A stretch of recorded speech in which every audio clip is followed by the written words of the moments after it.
Praise the Lord. ஆண்டவருக்கு மகிமை உண்டாவதாக. இந்த காலையிலே உங்களை சந்திக்கிறது ரொம்ப சந்தோஷம். இயேசுவின் இனிய நாமத்தில் உங்களை நான் வாழ்த்தி ஆசீர்வதிக்கிறேன். 2 கொரிந்தியர் 2ஆம் அதிகாரம் 17வது வசனம். அநேகரைப் போல நாங்கள் தேவ வசனத்தை களப்பாய் பேசாமல் துப்புரவாகவும் தேவனால் அருளப்பட்ட பிரகாரமாகவும் கிறிஸ்துவுக்குள் தேவ சந்நிதியில் பேசுகிறோம். எனக்கு பிரியமான சகோதர சகோதரிகளே, கிறிஸ்துவுக்குள் அன்பான தேவனுடைய ஜனங்களே, இந்த காலை வேளையிலே நான் எடுத்துக்கொண்ட இந்த வசனத்தை பற்றி நான் யோசித்து பார்க்கிறேன். வசனம் என்ன சொல்லுகிறது? அநேகரைப் போல. பவுலின் நாட்களிலே அநேகர் வசனத்தை தப்பு தப்பா பேசிக்கிட்டு இருந்தாங்க. பவுலின் நாட்களில் அநேகர் கள்ள போதனை பண்ணிக்கிட்டு இருந்தாங்க. பவுலின் நாட்களில் ஏராளம் கள்ள போதகர்கள் இருந்தார்கள். பவுலின் நாட்களில் நிறைய பிரச்சனைகள் இருந்திருக்கிறது. அதனால்தான் பவுல் சொல்லுகிறார், அநேகரை போல நாங்கள் தேவ வசனத்தை கலப்படமாய் பேசவில்லை. தேவ வசனத்தை நாங்கள் கலப்பாய் பேசுகிறதில்லை. கர்த்தருடைய நாமத்துக்கு ஸ்தோத்திரம். தேவ வசனத்தை கலப்பாய் பேசாமல் துப்புரவாகவும். தேவ வசனத்தை நாங்கள் கலப்பாய் பேசுகிறதில்லை. தேவ வசனத்தை நாங்கள் எப்படி பேசுகிறோம் என்றால் துப்புரவாக. கர்த்தருக்கு ஸ்தோத்திரம். துப்புரவாக. துப்புரவாக என்றால் சுத்தமாக, தூய்மையாக.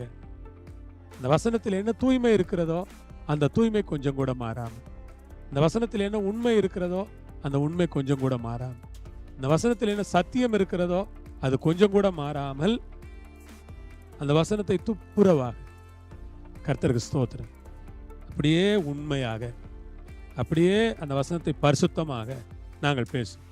தேவனால் அருளப்பட்ட பிரகாரமாக, அதாவது அப்படி இப்படி கூட்டி குறைச்சு பேசாம, தேவன் எதற்காக அந்த வசனத்தை அருளினாரோ அல்லது அந்த வசனத்தை எழுதினாரோ, அந்த வசனத்தை எதற்காக தேவன் தீர்க்கதரிசிகளை கொண்டு பேசினாரோ, ஊழியக்காரர்களை கொண்டு பேசினாரோ, அதை அப்படியே நாங்களும் பேசுகிறோம்.